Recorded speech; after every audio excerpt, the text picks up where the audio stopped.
കാസർഗോഡ് ജില്ലാ പഞ്ചായത്തിലെ വിവിധ ഡിവിഷനുകൾ വെട്ടിമുറിച്ച് കൃത്രിമത്തിലൂടെ തദ്ദേശ തെരഞ്ഞെടുപ്പിൽ ജയിക്കാമെന്ന് കരുതിയ LDFന് ജനങ്ങളുടെ തിരിച്ചടി എന്താണെന്ന് തെരഞ്ഞെടുപ്പ് കഴിയുമ്പോൾ അവർക്ക് ബോധ്യമാവുമെന്ന് മുസ്ലിം ലീഗ് കാസർഗോഡ് ജില്ലാ പ്രസിഡന്റ് കല്ലട്ര മാഹിൻ ഹാജി പറഞ്ഞു.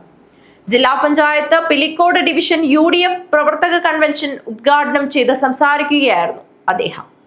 കാസർഗോഡ് ജില്ലാ പഞ്ചായത്തിലെ വിവിധ ഡിവിഷനുകൾ വെട്ടിമുറിച്ച് കൃത്രിമത്തിലൂടെ തദ്ദേശ തെരഞ്ഞെടുപ്പിൽ ജയിക്കാമെന്ന് കരുതിയ LDFന് ജനങ്ങളുടെ തിരിച്ചടി എന്താണെന്ന് തിരഞ്ഞെടുപ്പ് കഴിയുമ്പോൾ ബോധ്യമാവുമെന്ന് മുസ്ലിം ലീഗ് കാസർഗോഡ് ജില്ലാ പ്രസിഡന്റ് കല്ലട്ര മാഹിൻ ഹാജി പറഞ്ഞു. ജില്ലാ പഞ്ചായത്ത് പിലിക്കോട് ഡിവിഷൻ UDF പ്രവർത്തക കൺവെൻഷൻ ഉദ്ഘാടനം ചെയ്ത് സംസാരിക്കുകയായിരുന്നു അദ്ദേഹം. വലിയ രീതിയിൽ UDFന് വിജയസാധ്യതയുള്ള ഡിവിഷനുകൾ വലിയ ഭൂരിപക്ഷവും അവർക്ക് അനുകൂലമായ രീതിയിൽ നോക്കുന്നു.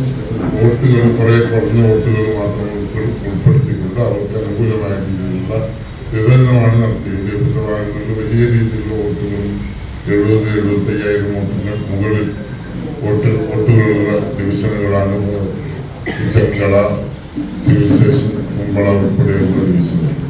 അപ്പൊ അത് കരുതി കൂട്ടിക്കൊണ്ട് അവരുടെ ഡിവിഷനുകളിൽ അത്രയൊന്നുമില്ല.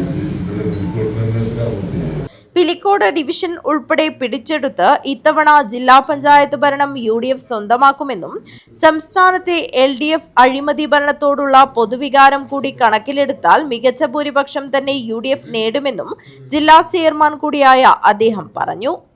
തൃക്കരിപ്പൂർ ബാഫലി തങ്ങൾ സ്മാരക സൗധത്തിൽ നടന്ന കൺവെൻഷനിൽ മുസ്ലിം ലീഗ് മണ്ഡലം ജനറൽ സെക്രട്ടറി സത്താർ വടക്കുംപാട് അധ്യക്ഷത വഹിച്ചു.